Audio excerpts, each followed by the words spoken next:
welcome to another episode of Cohesia Connects Connecting Conversations. And I'm absolutely delighted to be joined today with a very special guest, Jamarl Billy. Jamarl, welcome to Connecting Conversations. It's an absolute treat to have you as a guest today. How are you? Thanks for having me. No, I'm really excited to have this conversation.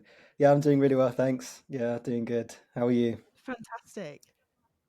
It would be really good. I think I really kind of like it when our guests kind of do a mini introduction of themselves because there's only so much that I can do. I could probably list Mhm. off all of your kind of highlights of what it is that we know for you from you in terms of your public facing. But I always feel like I love it when we get to really know how our guests kind of label themselves and how they would describe themselves. If you don't mind giving just a mini introduction about you and what you do and a little bit about your journey, which is I'm really excited about kind of diving into today. Yeah, 100%. Yeah, so as you mentioned, there's a very big community justice and DEI kind of experience and expression that I have, but that also manifests in my art and as a creative. So I kind of balance these two worlds, I guess, and find ways to help them integrate. But yeah, my main art expressions are in videography and filmmaking and music production and musicianship. So those are the main kind of expressions of art that I really enjoy. But yeah, I have this really strong passion for social justice, community cohesion, and bringing people together in ways that help people and help intersecting communities, especially in a geographical local area. That's something I've been able to work in quite a bit as well throughout my career. So yeah, in a nutshell, those are kind of the few passions that I have when it comes to cohesion, but also finding ways to yeah to ensure that cohesion is expressed through art as well is something I'm really interested in. I love that so much. I think your description of yourself with all of these kind of wonderful parts is actually really exciting, and it's got such a holistic, well-rounded element to who you are. Like there is sincere passion. Nobody takes art and creativity for granted, and then to have kind of like behind that such a strong passion for very real social engagements which we are facing every single day in our news, Mhm. in our workspaces, in our professional kind of time and lives. It's just so exciting to have someone like yourself kind of share what that's like living with those within those kind of tensions almost. I would say, what would you say has been Yeah. like the biggest kind of catalyst or inspiration to getting into the social justice kind of area of movement for yourself? I think I've always been quite, I guess, pastoral and very. I enjoy helping people very much, and I've had that throughout my life, even when I was as a young child, even in my early career. Before I kind of ventured more directly into DEI and social justice, I was mentoring and coaching young people, and I was doing a lot of outreach within the community and doing a lot of outreach within higher education. And so there's always been this element of I want to be able to help people bridge that gap, whatever that gap looks like. But I think 2020 was probably the most vivid example for, I imagine, for a lot of people, of the disparity and where justice is really needed in this Mm. current kind of iteration of where we're at. And I feel like for me it was very vivid. Kind of my response had to be, well, if I'm going to get involved, I need to really dive in and I need to help in some way, whether that, and that's not just the Black Lives Matter movement, but the COVID and the medical disparity between who could and couldn't receive support and what information was out there and everything like that. And I think that vivid moment probably shot my trajectory in a more I guess acute direction, where I was kind of diving in quite a lot into racial injustice in my community.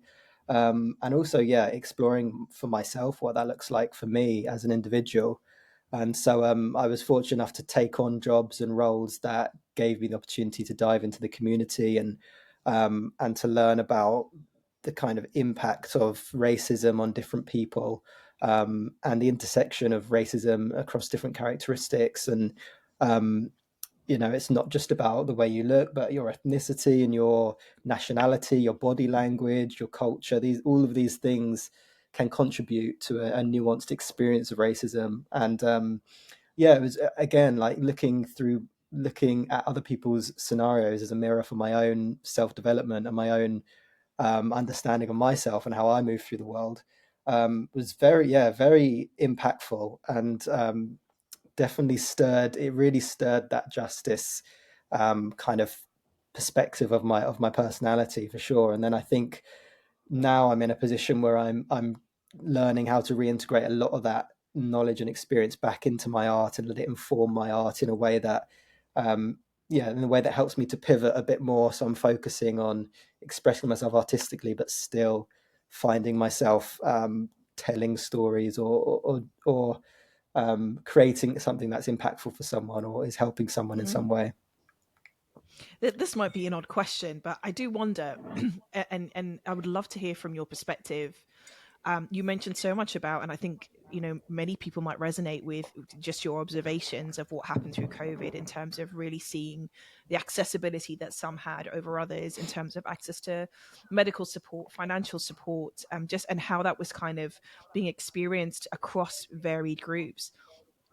These are heavy things to carry, and you have your own story, I imagine, and I'm looking forward to delving into that as well.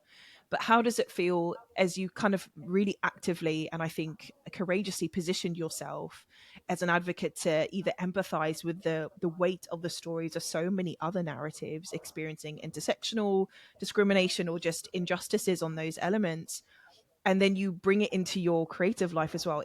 How do you kind of get a balance and so that it doesn't kind of weigh you down, if that makes sense? How have you managed to navigate that? Mm-hmm.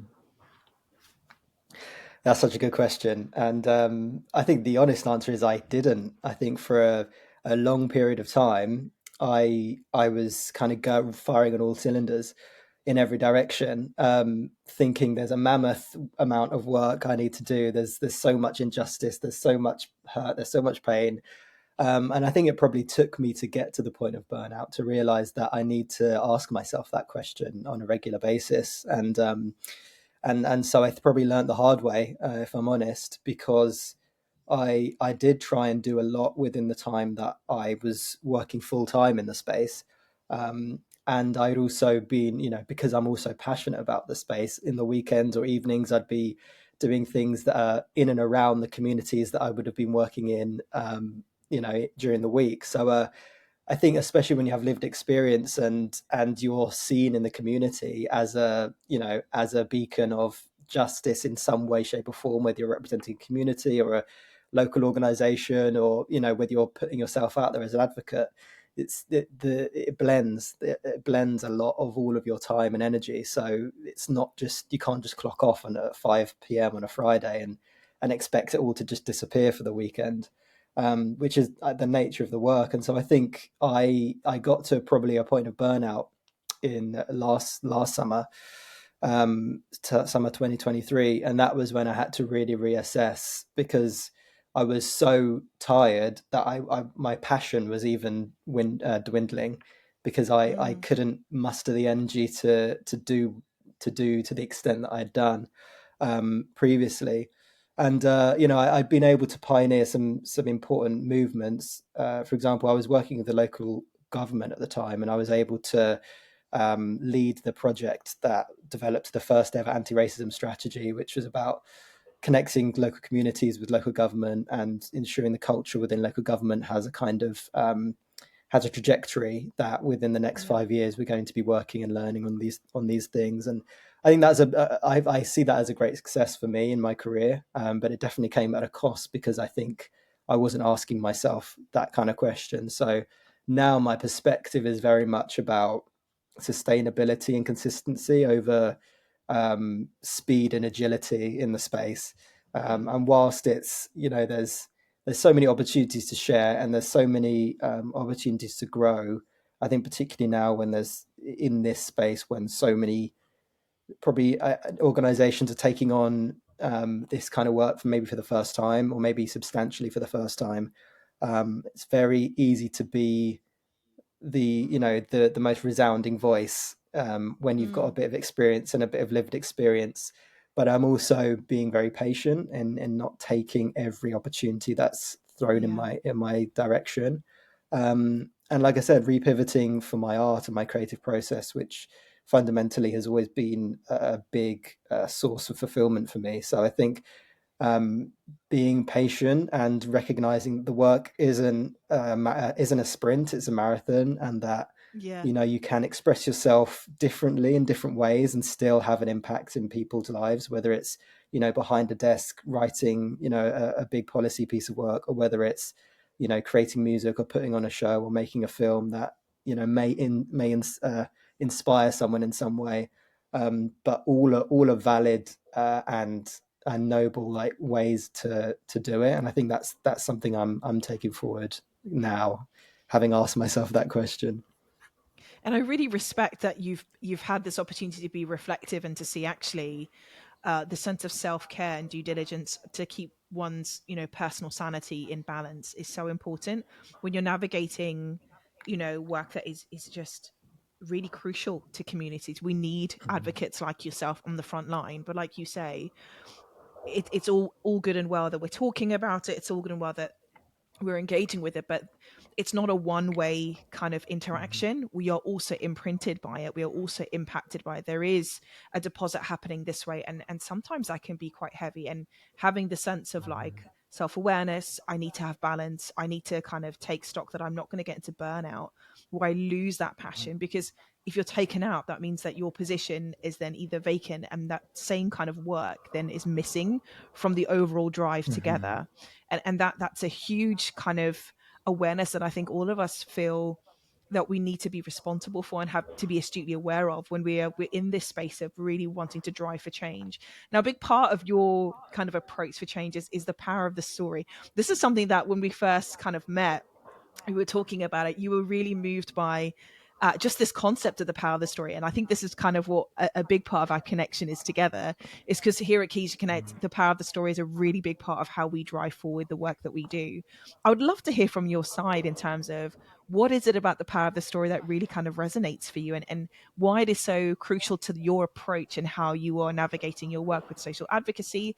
And also, you are a big storyteller in film and music and all of that kind of stuff. So I'd love to hear about the role that that's really played and why that's so crucial for you personally.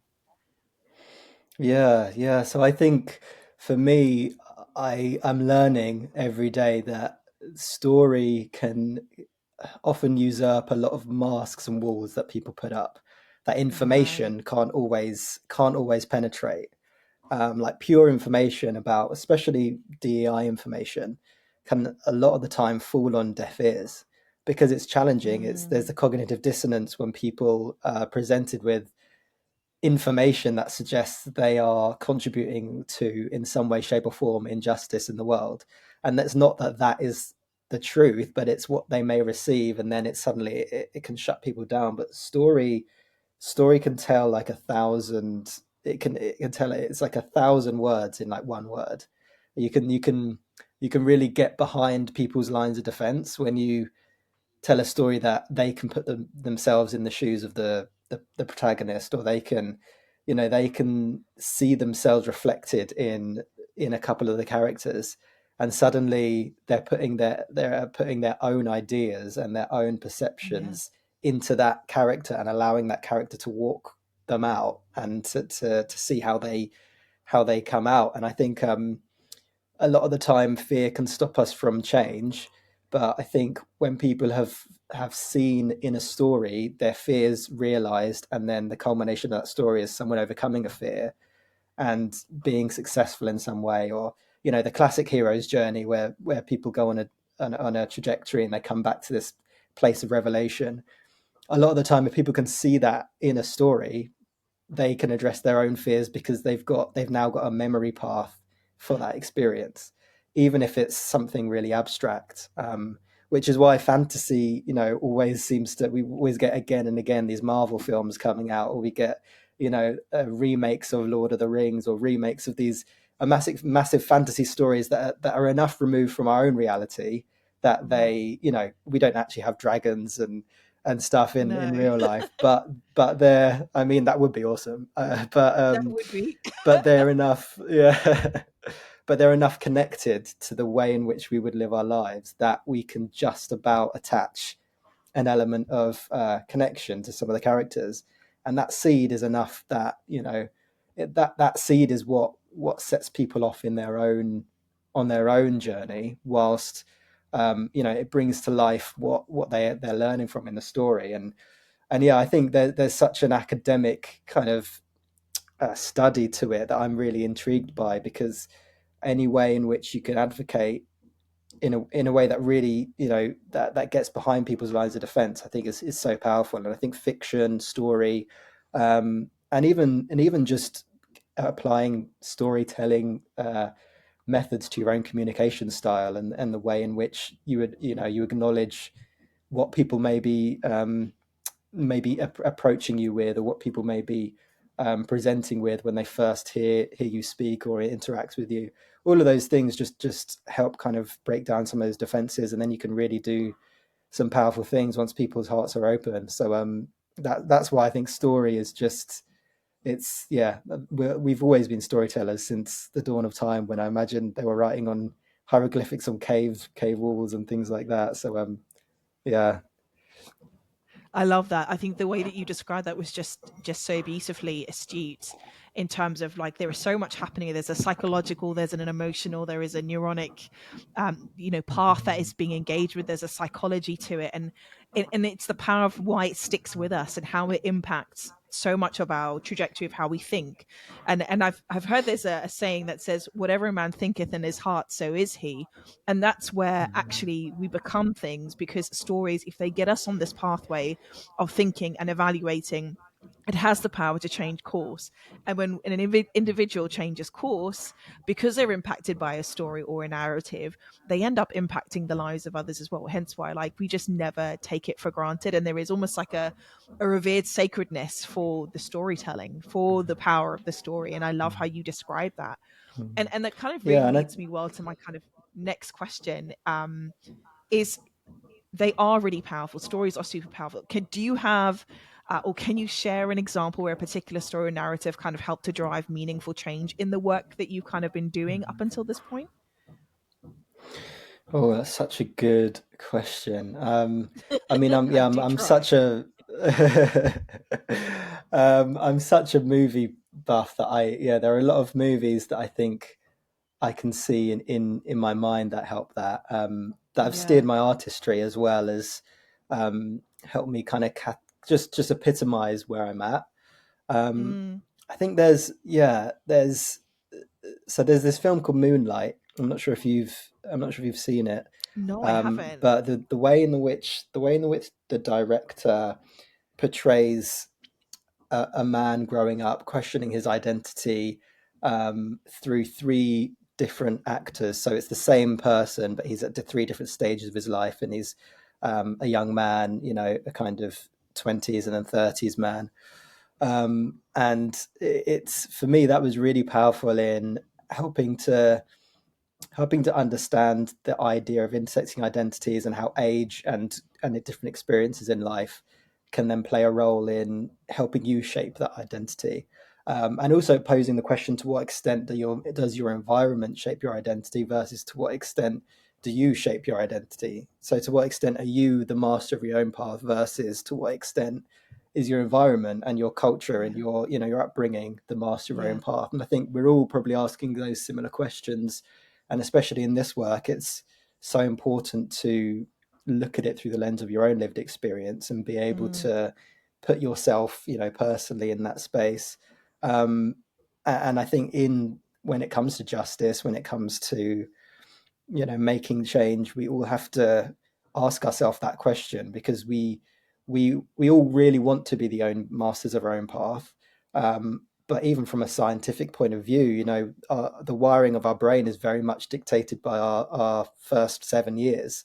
And Yeah. everything we learn through school, everything we learn through education, all of the experiences we have do shape our kind of hard wiring. And then we spend the rest of our lives Mm. Mm. allowing experiences to help us carve our own path. But I think that dichotomy of who am I to the world versus who am I to me has been something that I've been asking myself, and something that I've been able to address in this work, because it's, yeah, again, presenting from a sociological point of view, presenting as a black young man, but also having so many different, aspects to my life that influence the way I express myself, and allowing them all to exist, and knowing that I don't have to be any one thing, even if Mm. the world may perceive me as one thing or two things or whatever.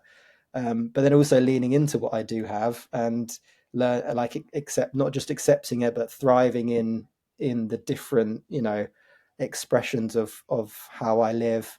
And even as I grow, like, I just turned 30. I think we were talking before this conversation. I just turned 30 in summer, which felt quite significant, because it's, my 20s are done. They're like a nice Yeah. tied in little bow. Um, so it's even that felt quite significant. But I imagine, again, my experience of being 30 will be very different to other people's. So Mm. yeah, but yeah, I'd recommend the film, very much. Barry Jenkins is one of my favorite directors. I'd really recommend it. Mm-mm. And I love how you describe that. I really do. And also like the it's the awareness as well that my story and my experience is probably going to be a parallel in a completely different way to someone else who may be walking the Hmm. similar street, similar age, similar Yeah. moment. And this it's just this unending and just the wide scope of its potential is really powerful. I'd like to Hmm. it might go in kind of go in a bit of a different direction about uh, within your line of work. It's kind of really powerful, fueling through storytelling.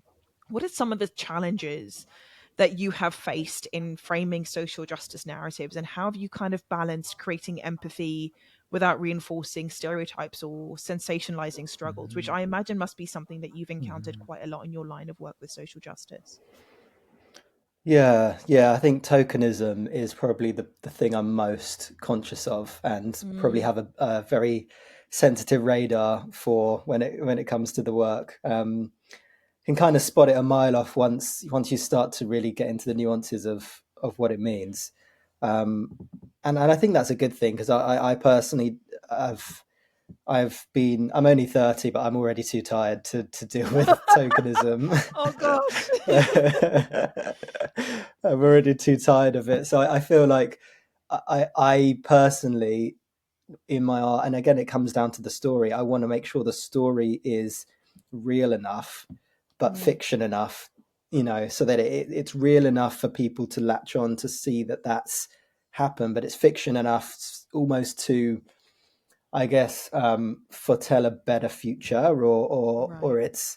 it's sending a message that, whilst we want to address and share lived experiences of what's happening now, we also can visualize a better future for ourselves. Mm, And in whether that's in the music, whether that's in, writing for film projects, um, or whether that's in even just having conversations with people, it's like looking through the lens of a better future, rather looking through the lens of the pain of the past. And mm, it's a very nuanced and very difficult thing to do, because you never want to dismiss people's experiences, or you never want to come across as if you're trying to overwrite history with, this kind of, again, yeah. that can be tokenistic. So it's a very fine path to tread. But I think for me, it always comes back to, why am I in this work? What am I doing here? And how can Mm, I help? And I think for me, I'm not a psychologist, I'm not a therapist. I think that I really recommend that, and I've had that experience, and it's been brilliant for me. But what can I bring to the space is, for telling a better future, helping people point direction to, something that is going to be positive and uplifting. mm, um, and I think it comes down to very, like I said, it comes down to us actually writing those positive stories and seeing that reflected on screen. So it's not to dismiss the depth of the pain, that we may have experienced through different yeah. discriminations or other Yeah. experiences. But sometimes when you can show people having joy on screen or in a story, knowing that they've experienced deep pain, it's like the audience already knows that that joy is 10 times more potent than it would have been if we didn't know that they had experienced discrimination. And so for me, it's like we don't always have to re-traumatize ourselves by showing the Yeah. same Mm. experiences on screen. We can talk about them and we can address them, but I think, yeah, having that dynamic of showing deep joy, showing elation, showing, passion, love, like the connectivity, knowing that that's in the background, knowing that these things have Yeah. happened, I think Yeah. is in my where I'm at is very much what I'm interested in. Mm. um and I think, like I said, we all contribute in different ways, and I would highly recommend, yeah, racial trauma therapy has been really beneficial for me. I've really benefited from having some amazing influences in my life that have helped me reframe my past and um, help me understand Mm. my own self more. Um, and then from that, I guess, from that foundation, being able to kind of create stories that, I guess, prophesy a better future. Yeah, I love how you've described that so much, and I think that's such an important part of creating opportunity for progress and moving forward. Because, like you say, if we continue just to relive and rehash the trauma every single time, we don't get to move forward from there. And like what you've said, if you can create narratives of other emotions that people can connect with, you end up humanizing them Mm, and not defining them mm, by the traumas. And I think for me, that is such a big part of how it is that we move forward together. Because if we continue to rehash the trauma so much, and like you said, it's not negating the pain, it's not dismissing it at all. However, if we live in that space, we don't have the opportunity to be healed. We don't have the mhm, opportunity to connect and become cohesive as part of society in a way that we are actually empowered now, rather than defined by something that mhm. keeps us victimized or keeps us in a state of 100%. disadvantage. I think that is such important a perspective to have for any storyteller, for anyone working within the spaces that kind of we share, that we've been talking about in this conversation, is that are we where are we finding that hope? Where are we inserting joy again? Because we need to humanize people. We need to humanize them, that they are not just stuck in trauma, in pain. So I really, really appreciate that so much. What do you think is going to be kind of like the future of storytelling in advocacy? We've got, social media and digital tools rapidly evolving by the minute. And Mhm. how do you see this kind of playing a role with storytelling in the future of social justice and advocacy? Yeah, I think there is. I mean, we've already seen it, but I think the trend is leaning way more towards vertical format content creation, Mm, and local advocacy and local content creation, and local media companies telling the stories of their city, or the stories of, um, of their organization. And I think it's leaning more towards the platforms. But I think, even because we're on our phones so much, that creating vertical films, I can see that happening, mm, where it's either longer form, or even if it's just still short form. But I feel like the vertical format means that wherever people are, there's an opportunity to speak into their lives. And I think, for me, like, I'm definitely exploring the way in which vertical can have a impact in my storytelling. Um, I think, yeah, people talk a lot about, the younger generations, and how perhaps the attention there's an attention issue, or perhaps they're not as, mm. there's not as much hard work, or not as much grit. But to be honest, I think it's actually the opposite, because the resilience you would need to be able to maintain a level of mental stability in the face of the amount of information received on vertical format platforms like Instagram and TikTok is Yeah. wild. I mean, none of us. I mean, I kind of grazed it growing up, but I'm not.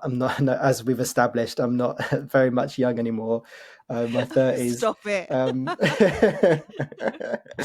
But yeah, I think younger people will want to see high quality films on their phones, and Mm, they'll be happy to watch either in parts, or be happy to watch, short films on their phones. And I yeah. feel like creating high quality visual, like cinematic level visuals, um, in a vertical format on phones, is probably the next step, if it's not happening already.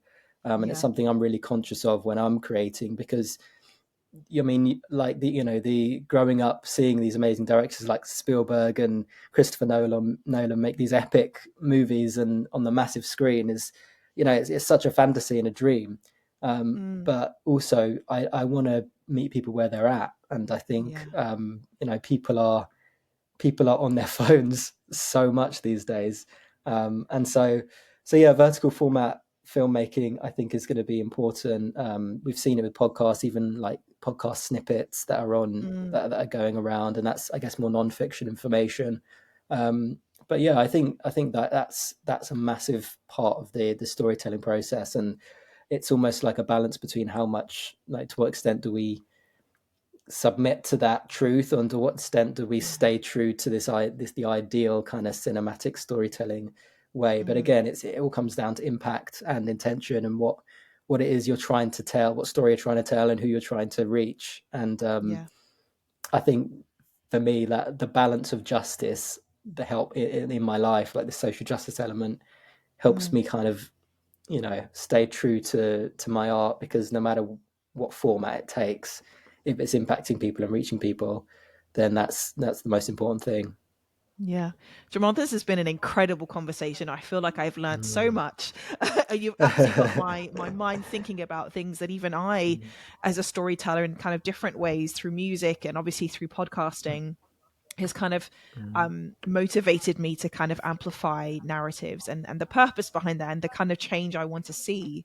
But you've really made me think in a much wider kind of scale about it. What would you say for anybody that comes across this conversation that is also really passionate about using stories to drive social advocacy or change? What kind of last words of encouragement could you leave them? That would be amazing.